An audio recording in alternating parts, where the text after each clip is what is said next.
ಅವಳು ಕಾಲಿಗೆ ಅರಗಿನ ರಸವನ್ನ ಹಚ್ಚಿಕೊಂಡು ಓಡಾಡ್ತಿದ್ಲಂತೆ. ಸಾಧಾರಣವಾಗಿ ಗರ್ಭಿಣಿ ಸ್ತ್ರೀಯರು ಕಾಲಿಗೆ ಅರಗಿನ ರಸವನ್ನ ಹಚ್ಕೊಳ್ಳಲ್ಲ, ಆದ್ರೆ ಇವಳು ಹಚ್ಕೊಂಡು ಓಡಾಡ್ತಿದ್ಲು. ಯಾಕೆ ಅಂದ್ರೆ ಪದಂ ಏಕಂ ಅಲಕ್ಷಕೇನ ಕೈಹೀನ ಹೀನಂ ಪದಮೇಶ ವಿದದಾತಿನ ಅಂಗಡೇಶು ವಿವಿಧಾನಿ ವಿಸೃಜ್ಯ ಪೂರ್ವ ಸಂಧ್ಯಾ ಸಮರಾಗಾಣಿ ಸದಾಂಬರಾಣಿ ವಸ್ತಿ.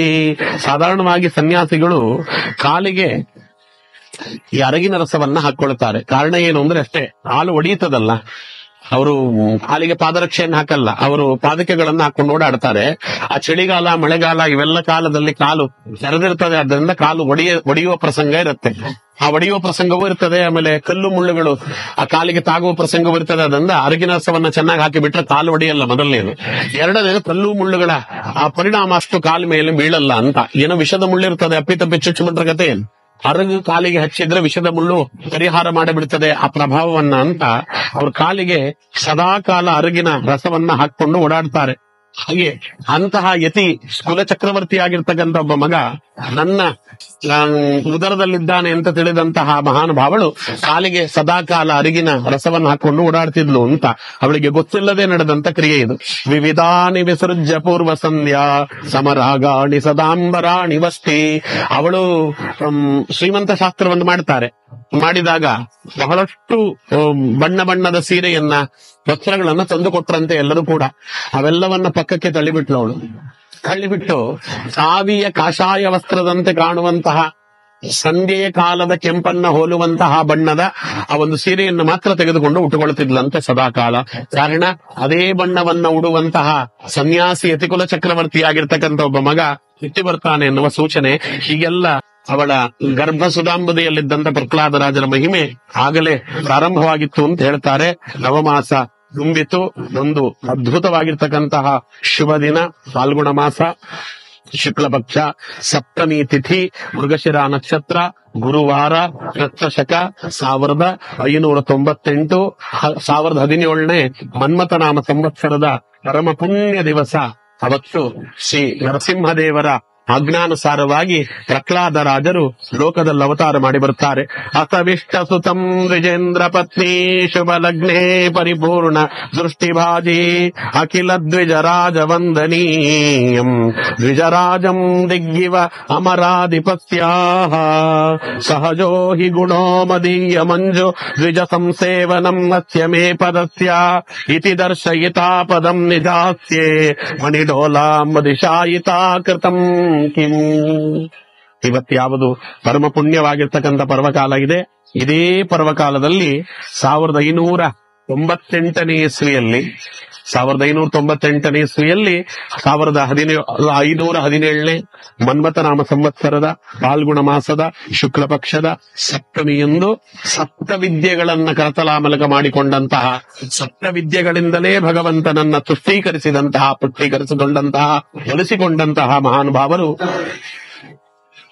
ಪ್ರಹ್ಲಾದರಾಜರು ಮೃಗಶಿರ ನಕ್ಷತ್ರದಲ್ಲಿ ಗುರುವಾರದ ದಿನ ಅವತಾರ ಮಾಡಿ ಬರ್ತಾರೆ. ಹಾಗಾಗಿ ನಮ್ಗೆ ಗುರುವಾರ ಚಾಂದ್ರ ರಾಯರ ಸ್ಮರಣೆ ಬರ್ತದೆ ನೋಡಿ. ಅವರು ರಾಘವೇಂದ್ರ ಸ್ವಾಮಿಗಳು ಗುರುವಾರ ಅವತಾರ ಮಾಡಿ ಬಂದಾಗಲೇ ಅವರು ತೋರಿಸಿಬಿಟ್ರು, ನಾನು ಜಗತ್ತಿಗೆ ಗುರುವಾಗಿ ಬಂದಿದ್ದೇನೆ ಅಂತ.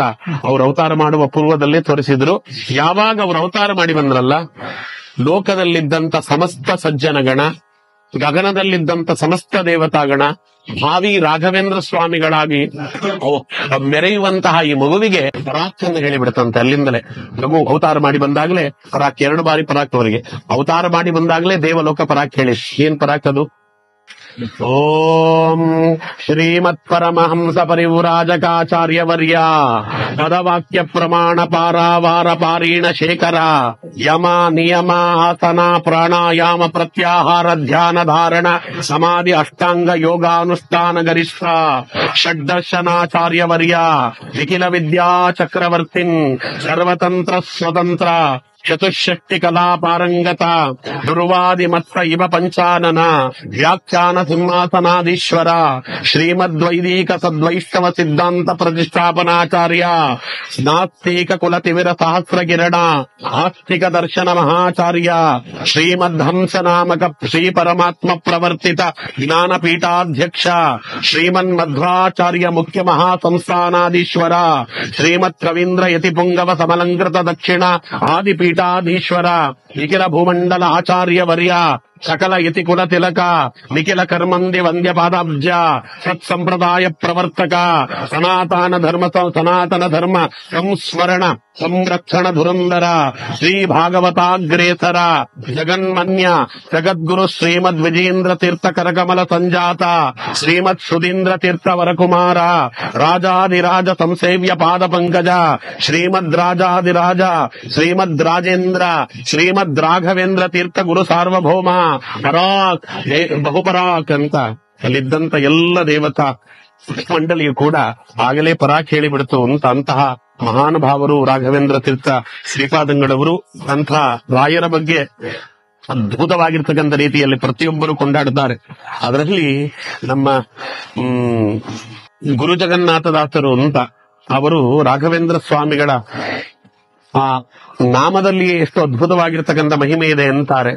ರಾಕಾರ ಉಚ್ಚಾರ ಮಾತ್ರೇಣ ರೋಗ ಹಾನಿಹೀನ ಸಂಶಯ ಢಕಾರೇಣ ಬಲಂ ಪುಷ್ಟಿ ಆಯು ತೇಜಸ್ಯ ವರ್ಧತೆ ವೇಂಕಾರೇಣ ಲಭತೆ ವಾಂಛಿತಾರ್ಥಾನ್ನ ಸಂಶಯ ದ್ರಕಾರೇಣ ಅಗರಾಶಿದ್ರವಣ ಯಕಾರೇಣ ಯಮಬಾಧಯ ನಿವಾರಣ ನಕಾರೇಣ ನರೇಂದ್ರಾಣಂ ಪದಮಾಪ್ನೋತಿ ಮಾನವಃ ಮಕಾರೇಣೈವ ಮಹೇಂದ್ರ ಐಶ್ವರ್ಯಂ ಯಾತಿ ಮಾನವಃ ಗುರೋಹ ನಾಮಶ್ಚ ಮಾಹಾತ್ಮ್ಯಂ ಅಪೂರ್ವಂ ಪರಮಾದ್ಭುತಂ ಅಂತ ಅದ್ಭುತವಾಗಿರ್ತಕ್ಕಂಥ ರೀತಿಯಲ್ಲಿ ಅವರದನ್ನ ವರ್ಣನೆ ಮಾಡ್ತಾರೆ. ರಕಾರ ಉಚ್ಚಾರ ಮಾತ್ರೇಣ ರಾಘವೇಂದ್ರಾಯ ನಮಃ ಅಂತ ಉಚ್ಚಾರ ಮಾಡಿಬಿಟ್ರಯ್ಯ, ಉಚ್ಚಾರಣೆ ಮಾಡಿದ್ರೆ ಸಾಕು ನಿಮಗೇನು ಅದ್ಭುತವಾಗಿರ್ತಕ್ಕಂಥ ಮಹಿಮೆಯನ್ನ ಸ್ವಾಮಿ ತೋರಿಸಿ ನಿಮಗೆ ಫಲ ಕೊಡ್ತಾನೆ ಅಂದ್ರೆ ರಕಾರ ಉಚ್ಚಾರ ಮಾತ್ರೇಣ ರೋಗ ಹಾನಿಹೀನ ಸಂಶಯ.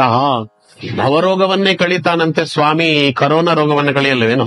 ಭವರೋಗವನ್ನ ಕಳೆಯುವಂತ ಸ್ವಾಮಿಗೆ ಈ ಯಾವ ಲೆಕ್ಕ ಈ ರೋಗ? ಆದ್ದರಿಂದ ಇವೆಲ್ಲ ರೋಗವನ್ನ ಸ್ವಾಮಿ ಕಳೀತಾನೆ. ಇವತ್ತು ಅಷ್ಟೇ ಯಾವ ವೈದ್ಯಕೀಯ ಲೋಕವೂ ನಮ್ಮನ್ನ ಕಾಪಾಡಲ್ಲ, ಯಾವ ವೈದ್ಯರೂ ನಮ್ಮನ್ನ ಕಾಪಾಡಲ್ಲ. ಕಾಪಾಡುವವನಿದ್ರೆ ಭವರೋಗ ವೈದ್ಯ ಒಬ್ಬ ಕಾಪಾಡಬೇಕು. ಆ ಭವರೋಗ ವೈದ್ಯ ನಮ್ಮನ್ನ ಕಾಪಾಡುವುದಕ್ಕೆ ಏನ್ ಮಾಡ್ತಾನೆ ಅಂದ್ರೆ ಸ್ವಾಮಿ ಹೇಳಿದ್ದಾನೆ, ಇಡೀ ಕಲಿಯುಗದಲ್ಲಿ ಎಲ್ಲ ಭಕ್ತರಿದ್ದಾರಲ್ಲ, ನನ್ನ ಭಕ್ತರು ಅನ್ನಿಸಿಕೊಂಡವರು ಅವರೆಲ್ಲರೂ ಕೂಡ ತ್ವಂ ಅನುವ್ರತಾಹ ಅಂತ ಒಂದು ಮಾತು ನರಸಿಂಹದೇವರೇ ಹೇಳಿದ್ದಾರೆ. ಕಲಿಯುಗದಲ್ಲಿರುವ ಭಕ್ತರೆಲ್ಲರೂ ಕೂಡ ಪ್ರಹ್ಲಾದ ನಿನ್ನನ್ನ ಆಶ್ರಯಿಸಲಿ ಅಂತ ಭಗವಂತನದೇ ಮಾತು. ಆದ್ದರಿಂದ ಭಗವಂತನ ಮಾತಿನಂತೆ ನಾವು ಏನೇ ಭಗವಂತನನ್ನು ಉಪಾಸನೆ ಮಾಡಿದ್ರು ರಾಯರ ಮುಖೇನವಾಗಿಯೇ ಉಪಾಸನೆ ಮಾಡಬೇಕು ಅಂತಲೇ ಅದೈವ ರಾಯರಿಗೆ ಅಷ್ಟೊಂದು ಮಹಾತ್ಮೆ ಕಲಿಯುಗದಲ್ಲಿದೆ. ಅದಕ್ಕೆ ಅವರೋಗವನ್ನ ಕಳೀತಾರಂತೆ ರಾ ಅನ್ನುವ ಅಕ್ಷರವನ್ನು ಹೇಳಿಬಿಟ್ರೆ. ಧಾ ಅಂದ್ರೆ ಘಕಾರೇಣ ಬಲಂ ಪುಟ್ಟಿ ಆಯುಹು ತೇಜಸ್ಸೆ ವರ್ಧತೆ. 4 ಸ್ವಾಮಿ ಕೊಡ್ತಾನೆ. ಮೊದಲು ಬಲಂ ಆತ್ಮಬಲವನ್ನ ಕೊಡ್ತಾನೆ. ನೋಡಿ, ದೇಹ ಬಲ ಇರ್ತದಲ್ಲ, ದೇಹ ಬಲ ಅನ್ನುವುದು ವಯಸ್ಸಾದಂತೆ ಕಮ್ಮಿ ಆಗಿ ಬಿಡುತ್ತದೆ. ದೇಹ ಬಲ ಅನ್ನುವುದು ಶಾಶ್ವತವಾಗಿರುವುದಲ್ಲ. ಮಕ್ಕಳಿದ್ದಾಗಿರುವ ಬಲವೇ ಬೇರೆ, ಅವನು ಯುವಕನಾದಾಗ ಬರುವ ಬಲವೇ ಬೇರೆ, ಅವನು ಪ್ರೌಢಾವಸ್ಥೆಗೆ ಬಂದಾಗ ಬರುವ ಬಲವೇ ಬೇರೆ, ಅವನು ವೃದ್ಧಾಪ್ಯಕ್ಕೆ ಬಂದಾಗ ಬರುವ ಬಲವೇ ಬೇರೆ. ದೈಹಿಕ ಬಲವನ್ನ ನೆಚ್ಚಿಕೊಂಡು ನಾವು ಬದುಕಬಾರದು. ಯಾಕೆ ಅಂದ್ರೆ ದೈಹಿಕ ಬಲ ಇವತ್ತಿರ್ತದೆ, ನಾಳೆ ಹೋಗಿಬಿಡ್ತದೆ. ನೀವು ಯುವಕರಾಗಿದ್ದಾಗಲೇ ಆಗ್ಲಿ ರೋಗ ಬಂತು ಅಂದ್ರೆ ಅವನಿಗೆ ದೈಹಿಕ ಬಲ ಹೋಯ್ತು ಅಂತಲೇ ಅರ್ಥ. ನಾವು ನೆಚ್ಚಿ ಬದುಕುವುದಿದ್ರೆ ಒಂದು ಬಲವನ್ನ ನೆಚ್ಚಿ ಬದುಕಬೇಕು, ಅದು ಮನೋಬಲವನ್ನ. ಇನ್ನೂ ಸ್ವಲ್ಪ ಅವನು ಸುಸಂಸ್ಕೃತನಾದ್ರೆ ಆತ್ಮಬಲವನ್ನ ನೆಚ್ಚಿ ಬದುಕಬೇಕು. ಯಾರಿಗೆ ಮನೋಬಲ ಚೆನ್ನಾಗಿರ್ತದೆ ಅವರಿಗೆ ಯಾವ ರೋಗವೂ ಏನು ಮಾಡಲ್ಲ. ನಾವು ನೋಡಿದ್ದೇವಲ್ಲ, 96 ವರ್ಷದ ಮುದುಕಿ ಒಬ್ಬರು ಕರೋನಾವನ್ನು ಗೆದ್ದು ಬಂದದ್ದು ನೋಡಿದ್ದೇವೆ. 22 ವರ್ಷದ ಹುಡುಗ ಒಬ್ಬ ಕರೋನಾದಿಂದ ಸತ್ತದ್ದನ್ನು ನಾವು ನೋಡಿದ್ದೇವೆ. ಅದು ಯಾಕೆ 96 ವರ್ಷದ ಮುದುಕಿ ಗೆದ್ದು ಬಂದ್ರು ಅಂತ ಹೇಳಿದ್ರೆ ಅವರಿಗೆ ಮನೋಬಲವನ್ನ ದೇವರು ಹಾಗೆ ಕೊಟ್ಟಿದ್ದಾನೆ. ಏನನ್ನ ಕಳೆದುಕೊಂಡರೂ ಮನುಷ್ಯ ಬದುಕಬಹುದು, ಮನೋಬಲವನ್ನ ಕಳೆದುಕೊಂಡ್ರೆ ಮನುಷ್ಯ ಬದುಕಲಿಕ್ಕೆ ಸಾಧ್ಯವೇ ಇಲ್ಲ. ಮನೋಬಲ ಅಂದ್ರೆ ನಾವು ಕೊಂಡುಕೊಳ್ಳಿಕ್ಕಾಗಲ್ಲ, ದುಡ್ಡು ಕೊಟ್ಟು ಕೊಂಡ್ಕೊಳ್ಳಿಕ್ಕಾಗ್ತದೆ ಅದನ್ನ, ಅಥವಾ ನಮಗೆ ಯಾರಂದರೂ ನೋಡಿ ಕಲ್ತ್ಕೊಳ್ಳಿಕ್ಕೂ ಆಗಲ್ಲ. ಯಾರೋ ಹೇಳ್ತಾ ಇರ್ತಾರೆ ಸುಮ್ಮನೆ, ಯೋಚನೆ ಮಾಡಬೇಡಿ ಆಚಾರ್ಯ ನಾವಿದೀವಿ ಆಚಾರ್ಯ, ನೀವು ಹೆದರ್ಕೋಬೇಡಿ ಆಚಾರ್ಯ ನಾವಿದೀವಿ ಅಂತ ಇರ್ತಾರೆ. ನಮ್ಗೆ ಅವ್ರಿರೋದ್ರಿಂದಲೇ ಭಯ, ಅವ್ರಿಲ್ದೆ ಹೋದ್ರೆ ಭಯ ಇಲ್ಲ. ಅದಕ್ಕೆ ಹಾಗಾಗ್ತದೆ, ಸುಮಾರು ಕಡೆ ಆಗತ್ತಲ್ಲ. ಎಷ್ಟೋ ಮನೆಗೆ ಪ್ರವಚನಕ್ಕೆ ಅಂತ ಕರೀತಾರೆ, ಕೆಳಗಡೆ ನಾಯಿ ಕಟ್ಟಿರ್ತಾರೆ ಅಲ್ವಾ. ನಾವು ಅದು ಆ ಮುಂಡೆದು ಲೋಕದಲ್ಲಿ ಇರೋರ್ನ ಯಾರು ನೋಡಿದ್ರು ಬಗಳಲ್ಲ, ನಮ್ಮನ್ನ ನೋಡಿದ್ರೆ ಬಗಳ್ತದೆ. ಅದೇನ್ ನಮ್ಮ ಮೇಲೆ ಅದೇನ್ ದ್ವೇಷವೋ ಗೊತ್ತಿಲ್ಲ. ಆ ಗೇಟು ಟಣ್ ಅಂತಷ್ಟೇ ಬಗ್ಲಿಕ್ಕೆ ಶುರು ಮಾಡ್ತದೆ ಅದು. ಅದಕ್ಕೆ ಮೇಲ್ಗಡೆ ನಿಂತಿರ್ತಾರೆ ಫಸ್ಟ್ ಫ್ಲೋರ್ ಅಲ್ಲಿ. ಯೋಚನೆ ಮಾಡ್ಬೇಡಿ ಆಚಾರ್ಯ, ಆ ನಾಯಿ ಏನು ಮಾಡಲ್ಲ, ನಿಮ್ಗೆ ಏನು ಮಾಡಲ್ಲ, ತುಂಬಾ ಒಳ್ಳೇದು ನಾಯಿ, ದಯವಿಟ್ಟು ಮೇಲೆ ಬಂದು ನಿಂತಾರೆ. ಅದಕ್ಕೆ ನಾನು ಅವ್ರಿಗೆ ಹೇಳ್ತಾ ಇರ್ತೀನಿ, ಏನು ಮಾಡಲ್ಲ ಅಂತ ನನಗ್ ಗೊತ್ತು, ನಿಮ್ಗೆ ಗೊತ್ತು, ನಾಯಿ ಗೊತ್ತಿರ್ಬೇಕಲ್ಲ. ಅದು ಕಚ್ಕಿಚ್ಚುಬಿಟ್ರೆ ಕಥೆ ಏನು ಅಂತ. ಹಾಗೆ ಈ ಲೋಕದಲ್ಲಿರುವುದು ಈ ರೀತಿಯಾಗಿರ್ತಕ್ಕಂತಹ ಕಥೆಗಳಿರ್ತಾವಲ್ಲ ನಮಗೆ ಹೇಳಿದ್ರು. ಈ ಆ ಮನೋಬಲ ಅಂತ ಯಾರಿಗಿರ್ತದೆ ಅವ್ರಿಗೆಲ್ಲವನ್ನ ಕೂಡ ಜಯಿಸಿಕೊಂಡು ಬದುಕಿ ಬಿಡ್ತಾನೆ. ಎಲ್ಲ ಭಯವೂ ಇರ್ತದೆ. ಆ ಮನೋಬಲ ಇರುವವನ ಹತ್ರ ಯಾವ ರೋಗವೂ ಬರೋದಿಲ್ಲ, ಯಾವ ಪ್ರಾಣಿಗಳು ಏನು ಬರೋದಿಲ್ಲ. ನೋಡಿ, ನಾಯಿಗೆ ಹೆದರ್ಕೊಂಡು ಬದುಕ್ತೇವೆ ನಾವು. ಆ ಕಾಲದಲ್ಲಿ ಋಷಿಗಳು ಸಿಂಹ, ಹುಲಿ, ಆನೆ, ಗೆಂಡಾಮೃಗ ಎಲ್ಲ ಇದ್ದಂತ ಕಾಡಿನಲ್ಲಿ ತಪಸ್ಸು ಮಾಡಿದವರಲ್ವಾ ಅಲ್ವಾ? ಅವ್ರಿಗೆ ಯಾವ್ದು ಭಯ ಆಗ್ತಿರ್ಲಿಲ್ವಾ ಅಂದ್ರೆ ಅವ್ರಿಗೆ ಭಯ ಆಗ್ತಿರ್ಲಿಲ್ಲ. ಯಾಕೆಂದ್ರೆ ಅವ್ರಿಗೆ ಮನೋಬಲ ಆಗಿತ್ತು. ಮನೋಬಲ ಇಟ್ಟುಕೊಂಡವರಿಗೆ ಪ್ರಾಣಿಗಳ ಹತ್ರ ಮಾತಾಡ್ತಾರೆ ಅವರು ಧೈರ್ಯವಾಗಿ. ನನ್ನ ಯಾಕಪ್ಪ ಮುಟ್ಲಿಕ್ಕೆ ಬರ್ತೀಯ, ಪಕ್ಕಕ್ಕೆ ಹೋಗು ಅಂದ್ರೆ ಹೋಗಿ ಬಿಡ್ತದೆ ಪ್ರಾಣಿಗಳು. ಮನೋಬಲ ಇರಬೇಕು. ಅದಕ್ಕೆ ಮನೋಬಲವನ್ನ ಕೊಡಬೇಕು, ಭಗವಂತ ಕೊಡಬೇಕು. ಅದು ಕೊಡಿಸ್ಬೇಕು, ರಾಯರಿಂದ ಕೊಡಿಸ್ಬೇಕು. ರಾಯರಿಗೆ ಏನ್ ಮನೋಬಲ ಇತ್ತು ನೋಡ್ರಿ. 15 ದಿನಕ್ಕೆ 70 ಅರವಟ್ಟು ಊಟ ಮಾಡಿ ಬದುಕಿದವರು ಪೂರ್ವಾಶ್ರಮದಲ್ಲಿ. ಒಬ್ಬರ ಬಳಿಯಲ್ಲಿ ಹೋಗಿ ಕೈ ಚಾಚಲಿಲ್ಲ ಪುಣ್ಯಾತ್ಮರು. ಏನ್ ರಾಯರಿಗೇನು ವಿದ್ಯೆ ಕಮ್ಮಿ ಇತ್ತೇನು? ಸಾಲಂಕಾರಕ ಕಾವ್ಯ ನಾಟಕ ಕಲಾ ಕಾಣಾದ ಪಾತಂಜಲ ವೈಯರ್ಥ ಸ್ಮೃತಿ ಜೈಮಿನೀಶ ಕವಿತಾ ಸಂಗೀತ ಪಾರಂಗತಃ 64 ವಿದ್ಯೆಯಲ್ಲಿ ನಿಪುಣರಾಗಿದ್ದಂತ ಮಹಾನುಭಾವರು ರಾಘವೇಂದ್ರ ಸ್ವಾಮಿಗಳು ಪೂರ್ವಾಶ್ರಮದಲ್ಲಿ. ಒಂದೇ ಒಂದು ವಿದ್ಯೆಯನ್ನ ಅವರು ಎನ್ಕ್ಯಾಶ್ ಮಾಡಿಕೊಂಡು ಬಿಟ್ಟಿದ್ರೆ ಹಾಗೆ ಬದುಕೋದಾಗಿತ್ತು ಗೊತ್ತಾ? ಅವರು ಯಾವ ವಿದ್ಯೆ ಬಿಟ್ಬಿಡ್ರಿ. ಸಂಗೀತ ಒಂದ್ ಎನ್ಕ್ಯಾಶ್ ಮಾಡ್ಕೊಂಡ್ ಬಿಟ್ಟಿದ್ರೆ ಇವತ್ತೇನೂ ಬರ್ದೇ ಇರೋರು ಸಂಗೀತ ಪಾಠ ಹೇಳ್ಕೊಂಡು ಬದುಕಿಲ್ವೇನು? ಅವರು ಸಂಗೀತ ಒಂದ್ ಎನ್ಕ್ಯಾಶ್ ಮಾಡ್ಕೊಂಡ್ ಬಿಟ್ಟಿದ್ರೆ ಅವತ್ತಿನ ಕಾಲದ ರಾಜರು ಯಾರಿದ್ರಲ್ಲ ಅವರಿಗೆ ಸಾಲ ಕೊಡುವಷ್ಟು ಬೆಳೀತಿದ್ರು ಅವರು. ಒಂದನ್ನು ಕೂಡ ಎನ್ಕ್ಯಾಶ್ ಮಾಡಿಕೊಳ್ಳಿಲ್ಲ. ಹಾಡಿದರೆ ಎನ್ನೊಡೆಯನ ಹಾಡುವೆ, ಬೇಡಿದರೆ ಎನ್ನೊಡೆಯನ ಬೇಡುವೆ, ಕಾಡಿದರೆ ಎನ್ನೊಡೆಯನ ಕಾಡುವೆ, ಎನ್ನ ಒಡೆಯಂಗೆ ಎನ್ನ ಒಡಲ ತೋರುವೆ. ಮಿಕ್ಕವರ ಹತ್ರ ಎಲ್ಲ ಹೇಳ್ಕೊಡಲ್ಲ ಅಲ್ವಾ? ವಿಪ್ರಕ್ಷತ್ರ ವಿಡಂಗ್ರಿ ಜಾತ ಮುಖ ಅನೇಕ ಪ್ರಜಾ ಸೇವಿತ ಶ್ರೀಮತ್ ಸದ್ಗುರು ರಾಘವೇಂದ್ರ ಯತಿರಾಟ್ ಕುರಿಯಾದ್ರುವಂ ಮಂಗಳಂ. ಹಾಗೆ ಅವರು ಮಾಡಿದ ತಪಸ್ಸಿನ ಫಲ ಇದೆಯಲ್ಲ, 5 ವರ್ಷಗಳ ಕಾಲ ಅವರು ಏನು ಕಷ್ಟ ನೈಷ್ಠಿಕವಾಗಿರ್ತಕ್ಕಂತಹ ಬ್ರಹ್ಮಚರ್ಯಾದಿ ವ್ರತಗಳನ್ನ ತಾವಾಚರಣೆ ಮಾಡಿ ಭಗವಂತನ ಸೇವಾದಿಗಳನ್ನ ಮಾಡಿದ್ರು, ಉಪವಾಸಾದಿಗಳನ್ನ ಆಚರಣೆ ಮಾಡಿ ಅವರು ಮಾಡಿದ ಫಲವೇ ಇವತ್ತು ಅವರ ಹೆಸರು ಹೇಳಿದವರಿಗೆ ಮೃಷ್ಟಾನ್ನ ಭೋಜನ. ಶ್ರೀಪಾದರಾಜರ ಸ್ಮರಣೆ ಮಾಡಿದ್ರೆ ಮೃಷ್ಟಾನ್ನ ಭೋಜನ ಅಂತ ನಾವು ಹೇಗೆ ಹೇಳ್ತೀವೋ, ನೀವು ಬೆಳಗ್ಗೆ ಎದ್ದು ರಾಯರ ಸ್ಮರಣೆ ಮಾಡ್ರಿ, ಖಂಡಿತ ನಿಮ್ಗೆ ಮೃಷ್ಟಾನ್ನ ಭೋಜನ ಸಿಗ್ತದೆ. ನಾನೇ ಇದಕ್ಕೆ ಉದಾಹರಣೆ. ಪರೀಕ್ಷೆ ಮಾಡ್ಲಿಕ್ಕೆ ಹೋಗ್ಬಾರ್ದು. ನಾನು ಮಾಡ್ತೀನಿ, ಅದ್ಯಾಗಾಗ್ತಾರೆ ರಾಯರು ಹಾಕ್ಲಿ ನೋಡೋಣ ಅಂತ ಹಾಗೆಲ್ಲ ಪರೀಕ್ಷೆ ಮಾಡ್ಲಿಕ್ಕೆ ಹೋಗ್ಬಾರ್ದು. ನೀವು ಎದ್ದ ತಕ್ಷಣ ಶುದ್ಧ ಮನಸ್ಸಿನಿಂದ ನೀವವತ್ತು ರಾಯರ ಸ್ಮರಣೆ ಮಾಡಿದ್ರಿ, ನೀವಿರುವಲ್ಲಿಗೆ ಮುಷ್ಟಾನ್ನ ಭೋಜನವನ್ನ ಕಳಿಸಿಕೊಡ್ತಾರೆ. ಇಲ್ಲ ಯಾರೋ ಬಂದು ಕರೀತಾರೆ. ಇದು ಶತಸಿದ್ಧವಾಗಿರ್ತಕ್ಕಂಥದ್ದು. ಇವತ್ತು ಅವರ ಹೆಸರು ಹೇಳಿದವರು ಯಾರೂ ಉಪವಾಸದಿಂದ ಸತ್ತಿಲ್ಲ. ಬೇರೆಯವರು ಯಾರು ಉಪವಾಸದಿಂದ ಸಾಯಿಲಿ, ರಾಯರನ್ನ ನಂಬಿದವರು ಎಂದೂ ಉಪವಾಸದಿಂದ ಸಾಯಲ್ಲ. ಅದು ಅವರು ಕೊಡ್ತಕ್ಕಂತಹ ಪುಷ್ಟಿ, ಅದು ಅವರು ಕೊಡ್ತಕ್ಕಂಥ ಮನೋಬಲ, ಅಂತ ಅದ್ಭುತವಾಗಿರ್ತಕ್ಕಂಥ ತಪಸ್ಸಿನ ಬಲ. ಇದರ ಜೊತೆಗೆ ಆಯಸ್ಸು, ನಮಗೆ ಆಯಸ್ಸು ಬೇಕು. ನಮಗೆ ಅಪಮೃತ್ಯು ಬರಬಾರದು ಯಾವತ್ತೂ ಕೂಡ. ಪ್ರತಿಯೊಬ್ಬರಿಗೂ ಕೂಡ ಆಯುಸ್ಸು ಅನ್ನುವುದನ್ನ ಮನುಷ್ಯ ಎಷ್ಟು ಬಾಳಬೇಕು ಅಂದ್ರೆ ಭಗವಂತ ಎಷ್ಟು ಹಾಕಿದ್ದಾನೋ ಅಷ್ಟೂ ಪೂರ್ಣವಾದ ಆಯುಸ್ಸನ್ನು ಬದುಕಬೇಕು. ಅಪಮೃತ್ಯು ಬಂದ್ರೆ ಏನಾಗ್ತದೆ ಆಚಾರ್ಯ ಅಂತ ಒಂದು ಕೇಳಬಹುದು. ಅಪಮೃತ್ಯು ಬಂದ್ರೆ ಪಿಶಾಚಿಯಾಗಿ ಓಡಾಡಬೇಕಾಗ್ತದೆ. ಯಾಕಂದ್ರೆ ಭಗವಂತ ಹಾಕಿರುವ ಆಯುಸ್ಸು ಮುಗಿದಿರಲ್ಲ, ಇವನಿಗೆ ಅಪಮೃತ್ಯು ಬಂದು ಬಿಟ್ಟಿರ್ತದೆ. ಈಗ ಉಳಿದಿರತಕ್ಕಂಥ ಆಯುಸ್ಸನ್ನ ಏನ್ ಮಾಡಬೇಕು? ಮೇಲಕ್ಕೆ ಹೋಗೋ ಆಗಿಲ್ಲ, ಪಿಶಾಚಿಯಾಗಿ ಮಧ್ಯದಲ್ಲಿ ತಿರುಗ್ತಾ ಇರ್ತಾನೆ. ಸುಮಾರು ಜನ ಅಂತಾರಲ್ಲ, ಸಾಕಾಚಾರ್ಯ ಜೀವನ ಹೋಗಿ ಬಿಡೋಣ, ಎಲ್ಲ ಮಾಡ್ಬಿಟ್ಟಿದ್ದೇನೆ ಆಚಾರ್ಯ, ನನ್ನ ಎಲ್ಲ ಸಾಧನೆಗಳು ಮುಗೀತು. ಅವ್ರು ಹೇಳೋದು, ಏನ್ ಮಾಡಿದ್ದೇನೆ ಸಾಧನೆ? ಹೆಣ್ಣು ಮಕ್ಕಳಿಗೆ ಮದುವೆ ಮಾಡಿದ್ದೇನೆ, 8 ತಲೆಮಾರು ಕೂತಿನ್ನೋಷ್ಟು ಆಸ್ತಿ ಮಾಡಿದ್ದೇನೆ, ಏನ್ ಬೇಜಾರಿಲ್ಲ, 4 ಬಿಲ್ಡಿಂಗ್ ಕಟ್ಟಿದ್ದೇನೆ ಅಲ್ವಾ, ಕೋಟ್ಯಾಂತರ ರೂಪಾಯಿ ಹಣ ಇದೆ, ಎಲ್ಲ ಆಯ್ತು, ಮಕ್ಕಳು ಒಳ್ಳೆ ಕೆಲಸದಲ್ಲಿ ಇದ್ದಾರೆ, ಯಾವಾಗ ದೇವ್ರು ಕರೆದ್ರು ಅವಾಗ ಹೋಗ್ಲಿಕ್ಕೆ ರೆಡಿ ಆಗಿದ್ದೇನೆ ಆಚಾರ್ಯ ಅಂತ ಹೇಳ್ತಾರೆ ಸುಮಾರು ಜನ. ಅದಕ್ಕೋಸ್ಕರನ ನಾವು ಬಂದಿದ್ದು ಹುಟ್ಟಿ ಪ್ರಪಂಚದಲ್ಲಿ. ಏನ್ ಇವನು ಬರದೇ ಹೋಗಿದ್ರೆ ಇವನ್ ಮಕ್ಕಳಿಗೆ ಮದುವೆ ಆಗ್ತಿರ್ಲಿಲ್ವೇನು? ಅಪ್ಪ ಅಮ್ಮ ಇಲ್ದಿರೋ ಮಕ್ಕಳಿಗೆ ಮದುವೆ ಆಗಿಲ್ವಾ ಲೋಕದಲ್ಲಿ? ಅಥವಾ 4-5 ಮನೆ ಇದ್ದವ್ರು ಮಾತ್ರ ಸುಖವಾಗಿರೋದಾ? ಬಾಡಿಗೆ ಮನೆಯಲ್ಲಿರೋ ಸುಖವಾಗಿಲ್ವೇನು ಜೀವನದಲ್ಲಿ ಅಲ್ವಾ? ಅಪ್ಪ ಅಮ್ಮ ಇಲ್ದೇ ಇರೋ ಒಂದ್ ಮಕ್ಕಳು ಬದುಕೇ ಇಲ್ವಾ? ಅನಾಥರು ಬದುಕಿಲ್ವೇನು ಲೋಕದಲ್ಲಿ? ಯಾರು ಇಲ್ಲದೆ ಹೋದ್ರೂ ಲೋಕದ ಚಕ್ರ ಅನ್ನುವುದು ನಡೆಯುತ್ತೆ. ಅದಕ್ಕಾಗಿ ನಾವು ಬಂದವರಲ್ಲ. ನಾವು ಬಂದದ್ದು ಜ್ಞಾನ ಸಂಪಾದನೆ ಮಾಡಿಕೊಂಡು ನಮ್ಮ ಸಾಧನೆಯನ್ನು ಮಾಡಿಕೊಳ್ಳಲಿಕ್ಕೆ. ಯಾವತ್ತೂ ಕೂಡ ಸಾಕು ಜೀವನ ಅನ್ನಬಾರದು.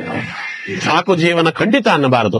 ರೋಗ ರುಜಿನಾದಿಗಳು ಬಾಧಿಸ್ತಿದ್ರೂ ಪರವಾಗಿಲ್ಲ, ಸ್ವಾಮಿ ನನಗೆಷ್ಟು ಆಯುಸ್ ಹಾಕಿದ್ಯಾ ಪೂರ್ಣ ಆಯುಸ್ಸನ್ನ ಕೊಡು, ರೋಗಗಳನ್ನ ತಡೆದುಕೊಳ್ಳುವ ಶಕ್ತಿ ಕೊಡು ಅಂತ ಹೇಳಬೇಕು. ನಿರಾಯಾಸೇನ ಮರಣ ಅಂದ್ರೆ ನಮಗೆಲ್ಲ ನಿರಾಯಾಸೇನ ಮರಣ, ನಮ್ಮನ್ನು ನೋಡ್ಕೊಳ್ಳಿಕ್ಕಿರ್ತಾರಲ್ಲ ಅವರಿಗೆ ನಿರಾಯಾಸವಾಗಲಿ, ನಮಗೆ ಆಯಾಸದ ಮರಣ ಕೊಡು ಪರವಾಗಿಲ್ಲ. ಯಾಕೆ ಗೊತ್ತಾ? ನೀವಿಲ್ಲಿ ಸ್ಕಿಪ್ ಮಾಡಿದ್ರೆ ಈ ಒಂದು ದುಃಖ ಏನಿರ್ತದಲ್ಲ, ನೀವು ಮಲಗಿ ಒಂದಷ್ಟು ದುಃಖ ಅನುಭವಿಸಬೇಕು ಅಂತ ನಮ್ಮ ಹಣೆ ಬರ ಇರ್ತದೆ, ಪ್ರಾರಬ್ಧ ಇರ್ತದೆ. ನೀವಿಲ್ಲಿ ಭಗವಂತನನ್ನ ಬೇಡಿಕೊಂಡು ಈ ದುಃಖವನ್ನ ಕಳ್ಕೊಂಡ್ ಬಿಟ್ರಿ ಅಂದ್ರೆ ಈ ದುಃಖ ಅನುಭವಿಸ್ಲಿಕ್ಕೆ 5 ಜನ್ಮ ಹುಟ್ಟು ಬರ್ಬೇಕಾಗ್ತದೆ. ಯಾಕೆ ಬೇಕಪ್ಪ? ಇಲ್ಲೊಂದು 2 ವರ್ಷ 3 ವರ್ಷ ಅನುಭವಿಸೋದು ಬಿಟ್ಟುಬಿಟ್ಟು ಇನ್ನು 5 ಜನ್ಮ ಎತ್ತು ಬರುವಂತ ಕರ್ಮ ನಮಗೆ ಯಾಕೆ? ಅದಕ್ಕೆ ಏನು ಕೊಡ್ತೀಯೋ ಕೊಡು. ಅದಕ್ಕೆ ಯಾವ ದಾಸರು ಕೂಡ ದುಃಖ ಪರಿಹಾರ ಮಾಡುವಂತ ಕೇಳಿಲ್ಲ. ಎಲ್ಲರೂ ಕೇಳಿದ್ದೀರೇನ್ರಿ?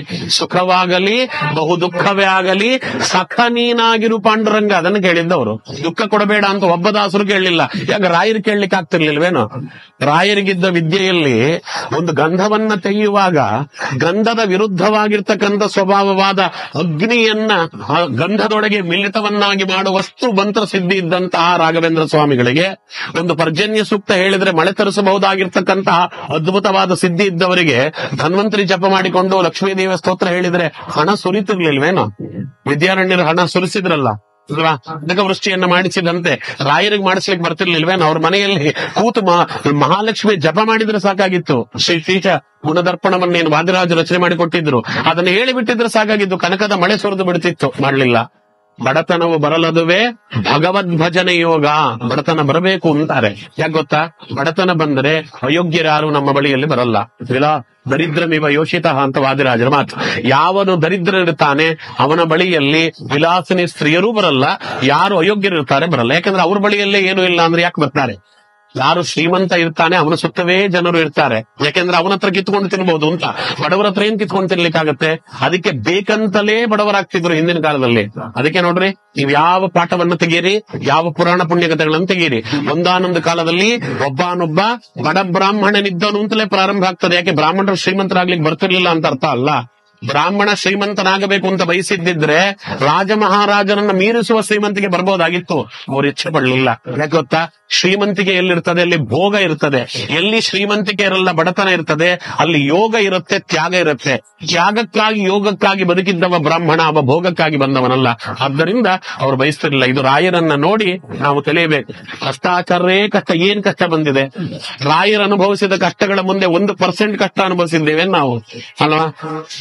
ನೋಡ್ರಿ, ಚಿನ್ನ ವಸ್ತ್ರಂ ಭಿನ್ನ ಪಾನೀಯ ಪಾತ್ರಂ ಅಂತ ಒಡೆದು ಹೋದಂತ ಮಡಕೆ, ಹರಿದು ಹೋದ ಬಟ್ಟೆಗಳು ಅವ್ರ ಮನೆಯಲ್ಲಿದ್ದದ್ದು. ಅದನ್ನ ಯಾವನೋ ಕಳ್ಳ ಕದ್ಕೊಂಡು ಹೋದ ನೋಡ್ರಿ. ಅವನಿರಬಹುದು. ಅಲ್ಲಿದ್ದದ್ದೇ ಹರಿದು ಹೋದ ಬಟ್ಟೆಗಳು, ಒಡೆದು ಹೋದ ಪಾತ್ರೆಗಳು. ಅದನ್ನೊಬ್ಬ ಕಳ್ಳ ಕದ್ಕೊಂಡು ಹೋದ. ರಾಯರ ತಲೆ ಮೇಲೆ ಕೈ ಇಟ್ಟು ಕೂತಿದ್ರಂತೆ. ಅದಕ್ಕೆ ಸರಸ್ವತಿ ದೇವಿ ಬಂದು ಕೇಳಿದ್ಲಂತೆ, ಯಾಕೆ ದುಃಖವಾಯಿತೆ ನಿಮಗೆ ಅಂತ. ರಾಯರಂದ್ರು, ನಾನು ಅದಕ್ಕೆ ದುಃಖ ಪಡ್ತಿಲ್ಲ ಸರಸ್ವತಿ, ಪ್ರಪಂಚದಲ್ಲಿ ನಾನೇ ಕಡುಬಡವ ಅಂತ ತಿಳ್ಕೊಂಡಿದ್ದೆ ಇದುವರೆಗೂ. ನಮ್ಮ ಮನೆಯಲ್ಲಿದ್ದ ಹರಿದು ಹೋದ ಬಟ್ಟೆ ಒಡಕು ಪಾತ್ರೆಯನ್ನು ಕದ್ಕೊಂಡು ಹೋಗಿದ್ದಾನೆ ಅಂದ್ರೆ ಅವನು ಇನ್ನಂತಹ ಬಡವನಿರಬಹುದು. ಅವನಂತಹ ಬಡತನ ಅವನು ಹೇಗೆ ಅನುಭವಿಸ್ತಾ ಇದ್ದಾನೋ ದೇವರೇ ಅವನನ್ನ ಬಡತನದಿಂದ ಪಾರು ಮಾಡು ಅಂತ ದೇವರನ್ನು ಬೇಡ್ತಿದ್ದೇನೆ ಎಂದ್ರಂತೆ ಪುಣ್ಯಾತ್ಮರು. ಅಂತ ಮಹಾನುಭಾವರು ರಾಘವೇಂದ್ರ ಸ್ವಾಮಿಗಳು ನಮ್ಮವರು. ಅವರಿಗೆ ಅವರ ಮನೆಯಲ್ಲಿ ಕಳ್ಳತನ ಮಾಡಿದವನಿಗೆ ಶ್ರೇಯಸ್ಸನ್ನು ಕೋರಿದವರು, ಅವರನ್ನ ಸೇವೆ ಮಾಡಿದವರಿಗೆ ಶ್ರೇಯಸ್ ಕೊಡಲ್ವೇನು? ಖಂಡಿತ ಕೊಡ್ತಾರೆ. ಆದ್ದರಿಂದ ಯಾವತ್ತೂ ಅಪಮೃತ್ಯುವನ್ನ ಬಯಸಬಾರದು. ಸಾಕು ಆಯುಸ್ಸು ಅಂತ ಕೇಳಬಾರದು. ಅದು ಕಷ್ಟವೋ ನಷ್ಟವೋ ರೋಗವೋ ರುಜಿನವೋ ಸ್ವಾಮಿ ಪೂರ್ಣವಾದ ಆಯುಸ್ಸನ್ನ ಕೊಡು. ನಿರಾಯಾಸ ಯಾರು ಕೊಡಬೇಕು? ನಮ್ಮನ್ನು ಯಾರು ನೋಡ್ಕೊಳ್ತಿರ್ತಾರೋ ಅವರಿಗೆ ನಿರಾಯಾಸ ಕೊಡು. ನಮಗೆ ಎಲ್ಲ ಕಷ್ಟವನ್ನ ಕೊಡು. ಯಾಕೆ? ಈ ಜನ್ಮದಲ್ಲಿ ಕಷ್ಟ ಅನುಭವಿಸಲಿಲ್ಲ, ಇನ್ನು 10 ಜನ್ಮ ಹುಟ್ಟು ಬರ್ಬೇಕಾಗ್ತದೆ. ಬೇಡ, ಏನು ಅನುಭವಿಸಬೇಕು ನಾವು ಅನುಭವಿಸ್ತೇವೆ. ಅನುಭವಿಸುವ ಶಕ್ತಿಯನ್ನ ಕೊಡು. ನಿನ್ನ ಸ್ಮರಣೆಯನ್ನ ಮಾತ್ರ ಕಿತ್ಕೋಬೇಡ. ಅದೊಂದನ್ನು ಕೇಳ. ಏನೇ ಕಷ್ಟ ಬರಲಿ, ಏನೇ ನಷ್ಟ ಆಗಲಿ, ನಿನ್ನ ಸ್ಮರಣೆಯನ್ನ ಸ್ವಾಮಿ ಕಿತ್ಕೊಳ್ಳಬೇಡ. ಇದನ್ನ ನಾವು ಬೇಡಬೇಕು, ರಾಯರ ಹತ್ರ ಬೇಡ. ತೇಜಸ್ಸ ವರ್ಧತೆ. ಒಬ್ಬನಿಗೆಲ್ಲ ತೇಜಸ್ಸು ಬರ್ತದೆ. ರಾಘವೇಂದ್ರ ಸ್ವಾಮಿಗಳ ದರ್ಶನ ಮಾಡಿ ಬಂದವರಿಗೆ ಏನ್ ತೇಜಸ್ಸಿರುತ್ತೆ ಅಂತ ನಾವೇನ್ ಹೇಳ್ಬೇಕಾದ ಅವಶ್ಯಕತೆ ಇಲ್ಲ. ರಾಯರ ಮಠಕ್ಕೆ ಹೋಗಿ ಬಂದ ಅಂದ್ರೆ ಅವನ ಮಠವನ್ನ ನೋಡಿ ಅವನು ಎಂತಹ ಅಷ್ಟಾವಕ್ರನಾಗಿದ್ರು ಅವನ ಮಠದಲ್ಲಿ ತೇಜಸ್ಸಿರ್ತದೆ. ಸ್ವಲ್ಪ ಗಮನಿಸುವರಾದ್ರೆ ನೀವು ಹೇಳ್ಬೋದು, ರಾಯರ ಮಠಕ್ಕೆ ಹೋಗಿ ಬಂದೇನಪ್ಪ ಅಂತ. ಸುಮಾರು ಜನ ನೋಡಿದ್ದೇವೆ, ಹುಡುಗರು ಬರ್ತಾ ಇರ್ತಾರೆ, ರಾಯರ ಮಠಕ್ಕೆ ಹೋಗಿ ಬಂದ್ಯಾ ಅಂತಾರೆ. ಹೇಗ್ ಗೊತ್ತಾಯ್ತು ಅವ್ರಿಗೆ? ಅಂದ್ರೆ ಮಖದಲ್ಲಿ ಆ ತೇಜಸ್ ಇರ್ತದೆ. ರಾಯರ ದರ್ಶನ ಮಾಡಿದವನಿಗೆ ಆ ತೇಜಸ್ಸು ಬರುವುದಾದ್ರೆ ರಾಯರ ಸೇವಾದಿಗಳನ್ನು ಮಾಡಿದವನಿಗೆ ತೇಜಸ್ ಕೊಡಲ್ವೇನು? ಸುಮಾರು ಜನ ಅಂತಾರೆ, ನಮ್ಮ ಮಕ್ಕಳಿದಾರಲ್ಲ ಆಚಾರ್ಯ, ಮಖ ನೋಡಿ ಹೇಗಿದೆ, ಅವರಿಗೆ ಫೇಶಿಯಲ್ ಮಾಡಿಸಿದ್ದೇವೆ, ವಿಟಮಿನ್ ಟ್ಯಾಬ್ಲೆಟ್ ಕೊಡ್ತೇವೆ, ಡಾಕ್ಟರ್ ಹತ್ರ ತೋರಿಸಿದ್ದೇವೆ, ಒಳ್ಳೆ ಸೋಮಾಲಿಯಾನಲ್ಲಿ ಬಿದ್ದಂತ ಮಕ್ಕಳಿದ್ದಾಗಿವೆ, ಅವರಿಗೆ ದಷ್ಟತೆ ಇಲ್ಲ, ಪುಷ್ಟತೆ ಇಲ್ಲ, ಮಖದಲ್ಲಿ ಅವರಿಗೆ ಜೀವಕಳೆಯೇ ಇಲ್ಲ ಅಂತಾರೆ. ಅವ್ಯಾವುದು ಮಾಡಿಸಬೇಡಿ. ಅವ್ರ ಗಾಯತ್ರಿ ಮಂತ್ರವನ್ನ ಅವ್ರು ಜಪ ಮಾಡುವಂತೆ ಮಾಡಿ. 1000 ಗಾಯತ್ರಿ ಮಾಡಿಸ್ರಿ. ರಾಘವೇಂದ್ರ ಸ್ವಾಮಿಗಳ ಅಷ್ಟೋತ್ರ ಜಪ ಮಾಡುವಂತೆ ಮಾಡಿ. ಅವರ ಮನಸ್ಸಿನಲ್ಲಿ ಎಂತ ತೇಜಸ್ ಬರ್ತದೆ ನೀವೇ ನೋಡ್ರಿ. ಯಾವ ಫೇಶಿಯಲ್ಲೂ ಬೇಕಾಗಿಲ್ಲ, ಏನು ಬೇಕಾಗಿಲ್ಲ. ಅವರು ಕೊಡುವ ತೇಜಸ್ ಇದೆಯಲ್ಲ, ಅದು ಜೀವ ಕಳೆ. ನಮ್ಮಲ್ಲಿ 2 ಕಳೆ ಇದೆ, 2 ಅಲಂಕಾರ ಇದೆ ನಮ್ಮಲ್ಲಿ, ಗೊತ್ತಾ? ಒಂದು ಸತ್ತ ಹೆಣಕ್ಕೆ ಅಲಂಕಾರ ಮಾಡ್ತಾರೆ, ಬದುಕಿರುವವರಿಗೆ ಅಲಂಕಾರ ಮಾಡ್ತಾರೆ. ಸತ್ತ ಹೆಣಕ್ಕೆ ನೀವು ಏನೇ ಅಲಂಕಾರ ಮಾಡಿದ್ರು ಅದು ಸತ್ತ ಹೆಣವೇ. ಜೀವನಿಗೆ ಅಲಂಕಾರ ಮಾಡಿದ್ರೆ ಅದು ಕಳೆಯೇ ಬೇರೆ, ಜೀವ ಕಳೆ ಅಂತ.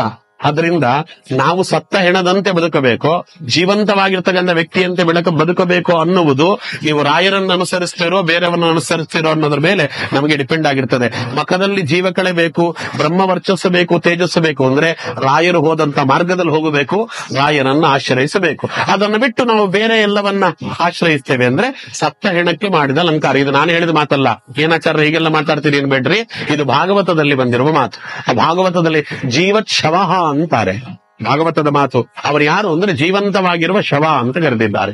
ಅದಕ್ಕೆ ಹೇಳಿದ್ದು. ಅದಕ್ಕೆ ಹಾಗಾಗಬಾರದು ಅಂದ್ರೆ ತೇಜಸ್ಸು ಕೊಡ್ತಾರೆ ರಾಘವೇಂದ್ರ ಸ್ವಾಮಿಗಳು, ಅವರನ್ನ ಘಾ ಅಂತ ಸ್ಮರಣೆ ಮಾಡುವುದರಿಂದ. ಇನ್ನ ವೇಂ ಅಂತ, ವೇಂಕಾರಂ ಲಭತೆ ವಾಂಛಿತಾರ್ಥಾನ್ನ ಸಂಶಯ.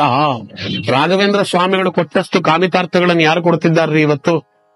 ಇವತ್ತಿಗೂ ಪ್ರಪಂಚದಲ್ಲಿ ಇಂಥ ದುಷ್ಟ ಸರ್ಕಾರ, ಭ್ರಷ್ಟ ರಾಜಕಾರಣಿಗಳು, ಅನಿಷ್ಟವಾಗಿರ್ತಕ್ಕಂತಹ ಪದ್ಧತಿಗಳು ಉಳಿದಿದ್ರು ಇವತ್ತಿಗೂ ನಮ್ಮಲ್ಲಿ ವೈಷ್ಣವರು ವಿಷ್ಣು ಭಕ್ತಿ ಎನ್ನುವುದು ಉಳಿದಿದೆ ಅಂದ್ರೆ ಅದು ರಾಘವೇಂದ್ರ ಸ್ವಾಮಿಗಳಿಂದಲೇ. ಇವತ್ತಿಗೂ ಸ್ವಲ್ಪ ಜನ ಆಸ್ತಿಕರಾಗಿದ್ದಾರೆ, ಇವತ್ತಿಗೂ ದೇವರನ್ನ ನಂಬ್ತಾರೆ ಸುಮಾರು ಜನ. ಅಂದ್ರೆ ಅದು ಯಾಕೆ ಅಂದ್ರೆ ರಾಘವೇಂದ್ರ ಸ್ವಾಮಿಗಳಿದ್ದಾರೆ ಅಂತಲೇ, ಅವರು ಕಾಮಿತಾರ್ಥಗಳನ್ನು ಕೊಡ್ತಾರೆ ಅಂತಲೇ. ಯಾರು ರಾಯರ ಬಳಿಯಲ್ಲಿ ಹೋಗಿ ತತ್ವಪ್ರಕಾಶಿಕ ಮಂಗಳ ಮಾಡಿಸು, ಪರಿಮಳದಲ್ಲಿ ನನಗೆ 2 ಅರ್ಥ ಆಗಲಿಲ್ಲ ಶ್ಲೋಕಗಳು, ಅದನ್ನು ಅರ್ಥವಾಗುವಂತೆ ಮಾಡಿಸು, ಮಂತ್ರಾರ್ಥ ಮಂಜರಿಯಲ್ಲಿರುವ ಮಂತ್ರಗಳ ಅರ್ಥ, ಗಹನಾರ್ಥವನ್ನ ಗೂಢಾರ್ಥವನ್ನು ತಿಳಿಸುವಂತ ಯಾರು ಕೇಳ್ತಾರೆ ರಾಯರ ಹತ್ರಕ್ಕೆ ಹೋಗಿ. ನಾವು ರಾಯರ ಹತ್ರಕ್ಕೆ ಹೋಗಿ ಕೇಳೋದೇನು? ಮಕ್ಕಳಿಗೆ ಮದುವೆ ಮಾಡಿಸು, ನನ್ನ ಮಗನಿಗೆ ಟ್ರಾನ್ಸ್ಫರ್ ಮಾಡಿಸು, ಕರೋನಾಯಿಂದ ಮಗ ಕೆಲಸ ಕಳ್ಕೊಂಡ್ಬಿಟ್ಟಿದ್ದಾನೆ, ಅವ್ನಿಗೊಂದು ಕೆಲಸ ಕೊಡಿಸು, ಇದನ್ನೇ ಕೇಳೋದು ನಾವು. ರಾಯರೇನಾದ್ರೂ ಪ್ರತಿಜ್ಞೆ ಮಾಡ್ಬಿಡ್ಲಿ, ಇವತ್ತಿನಿಂದ ನಾನು ತತ್ವಾರ್ಥವನ್ನು ಯಾರು ಕೇಳ್ಕೊಂಡು ಬರ್ತಾರೋ ಅವರನ್ನ ಮಾತ್ರ ನಾನು ಪಾಲಿಸ್ತೇನೆ, ಕಾಮಿತಾರ್ಥಗಳನ್ನ ನಾನು ಕೊಡೋದಿಲ್ಲ ಅಂತ ರಾಯರೇನಾದ್ರೂ ಇವತ್ತು ಪ್ರತಿಜ್ಞೆ ಮಾಡಿಬಿಟ್ರೆ 99.99% ಯಾರು ರಾಯರ ಮಠಕ್ಕೆ ಹೋಗಲ್ಲ. ನಾವು ಹೋಗ್ತಿರೋದೇ ಅದಕ್ಕೆ. ಆದ್ರೆ ರಾಯರು ಎಷ್ಟು ಅವರಿಗೆ ನಮ್ಮ ಮೇಲೆ ವಿಶ್ವಾಸ ಪ್ರೀತಿ ಅಂದ್ರೆ ಕಾಮಿತಾರ್ಥಗಳನ್ನು ಕೊಡ್ತಾರೆ. ಕೊಟ್ಟ ಮೇಲೆ ಒಂದು ಮಾತು ಕೇಳ್ತಾರೆ, ಕೇಳಿದ್ದೆಲ್ಲ ಕೊಟ್ಟಿದ್ದೇನಲ್ಲಪ್ಪ, ಇನ್ನಾದ್ರೂ ದೇವರು ದೊಡ್ಡವನು ಅಂತ ವಿಶ್ವಾಸ ಮಾಡ್ತೀಯಾ, ಭಗವಂತನಿಗೆ ನಮಸ್ಕಾರ ಆಗ್ತೇನೆಯ ಅಂತ ಹೇಳ್ತಾರೆ. ಅಂತ ಮಾತೃ ಹೃದಯ ರಾಘವೇಂದ್ರ ಸ್ವಾಮಿಗಳದು. ಅದಕ್ಕೆ ವಾಂಛಿತಾರ್ಥಾನ್ನ ಸಂಶಯ ದ್ರಾಕಾರೇಣ ಅಗರಾಶಂದ್ರವಣ. ಎಷ್ಟೇ ಪಾಪಗಳಿದ್ರು ಕೂಡ ರಾಘವೇಂದ್ರ ಸ್ವಾಮಿಗಳ ಬಳಿಯಲ್ಲಿ ಹೋಗಿ ಸ್ವಾಮಿ ಪಾಪ ಮಾಡಿದ್ದೇನೆ ಕಳೆದು ಬಿಡು ಅಂದ್ರೆ ಸ್ವಾಮಿ ಭಗವಂತನಿಗೆ ಹೇಳಿ ಪಾಪಗಳನ್ನ ಕಳಿಸ್ತಾರೆ ರಾಯರು. ಕಾರೇಣ ಅಘರಾಶಿ ದ್ರವಣ ಯಕಾರೇಣ ಯಮಬಾಧಯ ನಿವಾರಣ. ನಮ್ಗೆ ಅಪಮೃತ್ಯು ಬರದಂತೆ, ಯಮದೂತರು ನಮ್ಮ ಬಳಿಯಲ್ಲಿ ಬರದಂತೆ ತಡೀತಾರೆ ರಾಘವೇಂದ್ರ ಸ್ವಾಮಿಗಳು. ನಕಾರೇಣ ನರೇಂದ್ರಾಣಂ ಪದಮಾಪ್ನೋತಿ ಮಾನವಾಹ. ನಮ್ಮ ಯೋಗ್ಯತಾನುಸಾರವಾಗಿ ನಮ್ಗೇನೋ ಪದವಿ ದೊರಕಬೇಕಾಗಿರ್ತದೆ, ಯಾರೋ ಮಧ್ಯದಲ್ಲಿ ಕಡ್ಡಿ ಅಳ್ಳಾಡ್ಸಿರ್ತಾರೆ, ಯಾರೋ ಏನೋ ತಂದಿರ್ತಾರೆ ಅದಕ್ಕೆ ವಿಘ್ನವನ್ನ. ಏನು ತಲೆ ಕೆಡಿಸ್ಕೊಳ್ಬೇಡ್ರಿ, ರಾಘವೇಂದ್ರಾಯ ನಮಃ ಅಂತ ಪ್ರಾರ್ಥನೆ ಮಾಡ್ರಿ. ನಕಾರ ಅನ್ನುವುದು ನಮ್ಮ ಯೋಗ್ಯತೆಗೆ ಅನುಗುಣವಾಗಿ ಇರುವಂತ ಪದವಿಯನ್ನ ನಮಗೆ ಕೊಡ್ತದೆ. ಅಥವಾ ಯಾವುದೋ ಪದವಿ ಸಿಕ್ಕಿರುತ್ತೆ ನಮಗೆ, ಆ ಪದವಿ ನಮಗೆ ಯೋಗ್ಯ ಅಲ್ಲ ಅಂತ ನಮಗೆ ಗೊತ್ತಿರ್ತದೆ, ಆದ್ರೆ ಬಿಟ್ಟು ಬರ್ಲಿಕ್ಕೆ ನಮಗಾಗಲ್ಲ. ಏನ್ ಮಾಡೋದು? ಆ ಪದವಿಯಲ್ಲಿ ಕೂಡ್ಲಿಕ್ಕಾಗಲ್ಲ, ಆ ಪದವಿಯನ್ನ ಬಿಟ್ಟು ಕೆಳಗಿಡಿಲಿಕ್ಕಾಗಲ್ಲ. ಈ ಒಂದು ಹಿಂಸೆ ಅನುಭವಿಸ್ತಾ ಇದ್ರೆ ರಾಘವೇಂದ್ರ ಸ್ವಾಮಿಗಳನ್ನ ಸ್ಮರಣೆ ಮಾಡ್ರಿ, ನಿಮ್ಗೆ ಆ ಪದವಿಯಿಂದ ಕೆಳಗಿಳಿಸಿಬಿಡ್ತಾರೆ, ಬಹಳ ಅದ್ಭುತವಾಗಿ ಇಳಿಸ್ತಾರೆ, ನಿಮಗೆ ಯೋಗ್ಯವಾದ ಪದವಿಯನ್ನು ಕೊಡ್ತಾರೆ. ಮಹಾ ಕಾರೇಣ ಇವ ಮಹೇಂದ್ರಂ ಐಶ್ವರ್ಯಂ ಯಾತಿ ಮಾನವಃ. ಮಕಾರ ನಮಃ ಅಂದ್ರೆ ಆ ಮಹಾ ಅನ್ನುವುದು ಮಹೇಂದ್ರ ಸದೃಶವಾಗಿರ್ತಕ್ಕಂಥ ಐಶ್ವರ್ಯವನ್ನ ಕೊಡ್ತದೆ ನಮ್ಮ ಯೋಗ್ಯತಾನುಸಾರವಾಗಿ. ಅದಕ್ಕೆ ಗುರೋಹು ನಾಮಸ್ಯ ಮಹಾತ್ಮ್ಯಂ ಅಪೂರ್ವಂ ಪರಮಾದ್ಭುತಂ. ರಾಘವೇಂದ್ರಾಯ ನಮಃ ಅನ್ನುವ ಗುರುಗಳ ಹೆಸರೇ ಇಷ್ಟು ಅದ್ಭುತವಾಗಿದೆ. ಅದಕ್ಕೊಂದು ಮಾತು ಹೇಳ್ತಾರೆ, ಇಷ್ಟೇ ಅನ್ಕೊಂಡ್ಬಿಡ್ಬೇಡ್ರಿ ಅಂದ್ರು. ಇಷ್ಟೇ ಅಲ್ಲ, ಗೊತ್ತಾ? ಸಾಕಲ್ಯೇನ ಮಹಾಭಕ್ತುಂ ನಾಲಂ ವರ್ಷ ಶತೈರಪಿ ಅಗಮ್ಯ ಮಹಿಮಾನಂ ತಂ ರಾಘವೇಂದ್ರಂ ಭಜೇನಿಶಂ. ಇವಿಷ್ಟೇ ಅನ್ಕೊಳ್ಬೇಡ್ರಪ್ಪ. ನನಗೆ ರಾಯರ ಮಹತ್ವೆಯನ್ನು ಹೇಳಲಿಕ್ಕೆ ಈ ಜನ್ಮದ 100 ವರ್ಷ ಅಲ್ಲ, ದೇವತೆಗಳ ಲೆಕ್ಕದಲ್ಲಿ 100 ವರ್ಷ ಕೊಟ್ಟರು ನನ್ನ ಕೈಲಿ ಹೇಳಲಿಕ್ಕಾಗಲ್ಲ. 4 ವರ್ಷ ಶತೈರಪಿ, ಅಷ್ಟು ಮಹಿಮೆ ಇದೆ. ನಮ್ಮ ಯೋಗ್ಯತಾನುಸಾರವಾಗಿ ಎಷ್ಟು ಹೇಳಬೇಕೋ ಅಷ್ಟನ್ನ ನಿಮಗೆ ಹೇಳಿದ್ದೇನೆ ಅಂತ ಅವ್ರು ಹೇಳ್ತಾರೆ. ಅಸ್ಮದ್ಗುರುಣಾಮಾಧಿಕ್ಯಂ ಕವಿ ಕೋವಾನು ವರ್ಣಯನ್ ತಥಾಪಿ ತತ್ ಪ್ರಸಾದೇನ ಭಕ್ತಿಯಾ ಕಿಂಚಿತ್ ವದಾಮ್ಯಹಂ. ಅಲ್ಲಿ ನಾರಾಯಣಾಚಾರ್ಯ ಹೇಳಿದ್ರು, ರಾಘವೇಂದ್ರ ಸ್ವಾಮಿಗಳ ಮಹಿಮೆ ಏನ್ ಹೇಳಲಿ ನಾವು? ಅವರ ಅನುಗ್ರಹ ಪಡೆದಂತ ನನ್ನವನೇ ಕವಿಯಾಗಿ ಬಿಟ್ಟ. ನನ್ನಂಥವನೇ ಒಬ್ಬ ಕವಿಯಾಗಿದ್ದೇನೆ, ಸಾಮಾನ್ಯವಾಗಿರ್ತಕ್ಕಂಥವನು ಅಂದ್ರೆ ಅವರ ಅನುಗ್ರಹ ಎಷ್ಟಿದೆ ಅಂತ ಅರ್ಥ ಮಾಡಿಕೊಳ್ಳ್ರಿ ಅಂತಾರೆ. ಇನ್ನೊಂದೇನು ಗೊತ್ತಾ, ಎಲ್ಲರಿಗೂ ಗೊತ್ತಿರುವ ಶ್ಲೋಕ ಅದು. ಮೂಕೋಪಿ ಯತ್ ಪ್ರಸಾದೇನ ಮುಕುಂದ ಶಯನಾಯತೆ ರಾಜರಾಜಾಯತೆ ರಿಕ್ತೋ ರಾಘವೇಂದ್ರಂ ತ್ವಮಾಶ್ರಯೇ. ರಾಯರ ಅನುಗ್ರಹದಿಂದ ಮೂಕೋಪಿ ಯತ್ ಪ್ರಸಾದೇನ, ಯಾರು ಹುಟ್ಟು ಮೂಕನಾಗಿರ್ತಾನೆ ಅವನಿಗೆ ಮಾತು ಬರ್ತದೆ ಅಲ್ಲ, ಖಂಡಿತವಾಗಿ ಬರುತ್ತೆ. ಅನುಭವ ಮತ್ತೆ ನಂಬಿಕೆ ಇರಬೇಕು. ನಾವು ಒಂದು ಅರ್ಥದಲ್ಲಿ ಹುಟ್ಟು ಮೂಕರೆ. ಯಾಕೆ ಗೊತ್ತಾ, ಏನನ್ನ ಮಾತಾಡಬೇಕು ಅದನ್ನ ಬಿಟ್ಟು ಮಾತಾಡಬಾರದನ್ನೆಲ್ಲ ಮಾತಾಡ್ತಾ ಇದ್ದೀವೋ ಇಲ್ವೋ? ಯಾವುದಕ್ಕೋಸ್ಕರವಾಗಿ ದೇವರು ನಮಗೆ ಮಾತನ್ನು ಕೊಟ್ಟಿರುವುದು?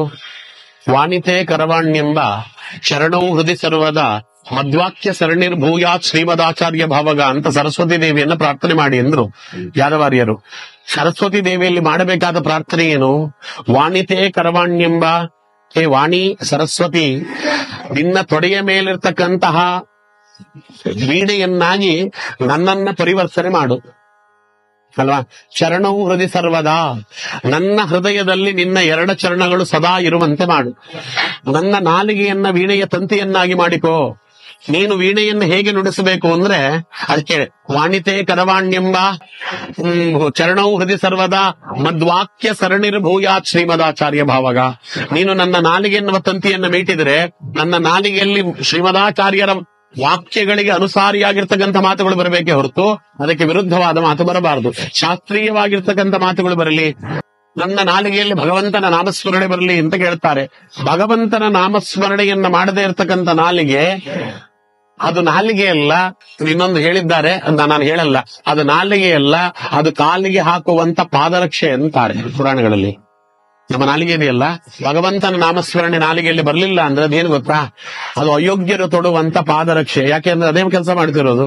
ಅಯೋಗ್ಯರ ಬೂಟು ನೆಕ್ಕುವ ಕೆಲಸ ಅಂತ ಒಂದು ಇಡಿಯಂ ಇದೆ ಅಲ್ವಾ. ಅದಕ್ಕೆ ಹೇಳ್ತಾರೆ, ಯಾರದೋ ಶ್ರೀಮಂತರ ಕಾಲ್ ನಿಕ್ತಾನಾಚಾರ್ಯ ಇವನು ಅಂತ. ಅಂದ್ರೆ ಏನು ಅಂತ ಅರ್ಥ, ಯಾರನ್ನ ಸ್ಮರಣೆ ಮಾಡಬೇಕು ಅವರನ್ನ ಬಿಟ್ಟು ಹಣದ ಆಸೆಗೋಸ್ಕರವಾಗಿ ಯಾರನ್ನೋ ಸ್ಮರಣೆ ಮಾಡಿದ್ರೆ ಬೂಟು ನೆಕ್ಕುವ ಕೆಲಸವೇ ಅದು. ಆದ್ದರಿಂದ ಹಾಗಾದಾಗ ನಾಲಿಗೆ ಇದ್ದ ಪ್ರಯೋಜನವೇನು? ಅದಕ್ಕೆ ರಾಯರನ್ನ ಯಾರು ಸ್ಮರಣೆ ಮಾಡ್ತಾರೆ ಅವರು ಸದಾಕಾಲ ಭಗವಂತನ ನಾಮಸ್ಮರಣೆ ಅವರ ನಾಲಿಗೆ ಮೇಲೆ ಇರುವಂತೆ ಮಾಡ್ತಾರೆ. ಇದು ರಾಯರು ಮಾಡುವಂತಹ ಮಹದುಪಕಾರ. ಎರಡನೇದೇನು ಗೊತ್ತಾ, ಮುಕುಂದ ಶಯನಾಯತೆ. ಮುಕುಂದ ಶಯನ ಅಂದ್ರೆ ಶೇಷದೇವರು ಅಂತ, ಶೇಷೋ ವ್ಯಾಖ್ಯಾನ ದೇವತಾ ಅಂತ.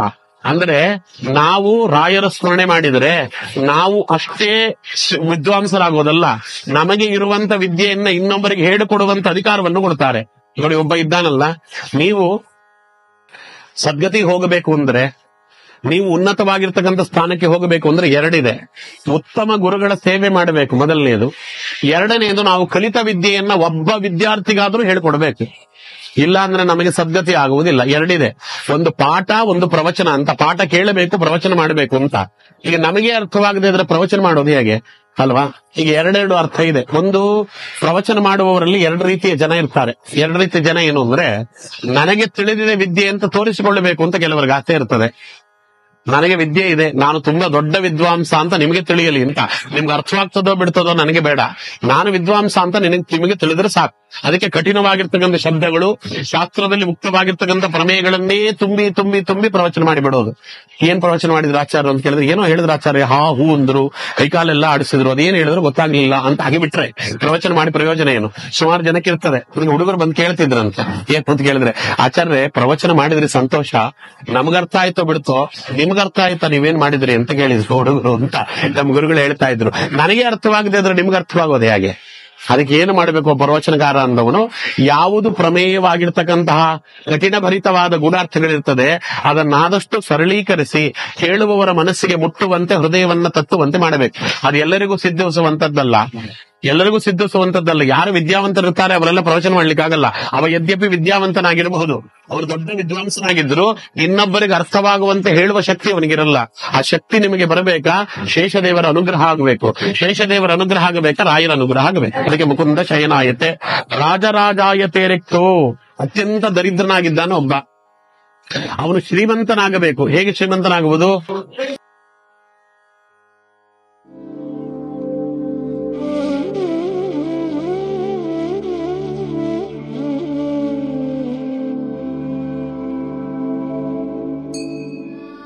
ಶ್ರೀ ರಾಘವೇಂದ್ರ ಸ್ವಾಮಿ ಮಠದ ದರ್ಶನ ಸಂಕಲ್ಪದಲ್ಲಿ ಶ್ರೀ ರಾಘವೇಂದ್ರ ಸ್ವಾಮಿಗಳ ದೈವಿಕ ಬೋಧನೆಗಳ ಮೂಲಕ ಈ ಆಧ್ಯಾತ್ಮಿಕ ಪ್ರಯಾಣದಲ್ಲಿ ನಮ್ಮೊಂದಿಗೆ ಸೇರಿದ್ದಕ್ಕಾಗಿ ಧನ್ಯವಾದಗಳು. ಈ ಭಾವಪೂರ್ಣ ಅನುಭವವನ್ನು ನೀವು ಆನಂದಿಸಿದ್ದರೆ ಶ್ರೀ ರಾಘವೇಂದ್ರ ಸ್ವಾಮಿಗಳ ಬೋಧನೆಗಳು ಮತ್ತು ಪವಾಡಗಳಿಗೆ ಮೀಸಲಾದ ಹೆಚ್ಚಿನ ಪುಷ್ಟೀಕರಿಸುವ ವಿಷಯಕ್ಕಾಗಿ ರಾಯರ ಭಕ್ತ ಚಾನೆಲ್ಗೆ ಚಂದಾದಾರರಾಗಲು ಮರೆಯಬೇಡಿ. ಅಧಿಸೂಚನೆಗಳನ್ನು ಸ್ವೀಕರಿಸಲು ಬೆಲ್ ಐಕಾನ್ ಅನ್ನು ಒತ್ತಿರಿ ಮತ್ತು ಭಕ್ತಿಯ ಸಾಗರದಲ್ಲಿ ಮುಳುಗುವ ಅವಕಾಶವನ್ನು ಎಂದಿಗೂ ಕಳೆದುಕೊಳ್ಳಬೇಡಿ. ಆಧ್ಯಾತ್ಮಿಕ ಕಂಪನಗಳನ್ನು ಹರಿಯುವಂತೆ ಮಾಡಲು ಸಾಮಾಜಿಕ ಮಾಧ್ಯಮದಲ್ಲಿ ನಮ್ಮೊಂದಿಗೆ ಸಂಪರ್ಕದಲ್ಲಿರಿ. ರಾಯರ ಭಕ್ತ Facebook, Instagram, Twitter, Threads, YouTube, Telegram channel, WhatsApp channel. ನಮ್ಮ ಆಧ್ಯಾತ್ಮಿಕ ಕುಟುಂಬದ ಭಾಗವಾಗಿದ್ದಕ್ಕಾಗಿ ಧನ್ಯವಾದಗಳು.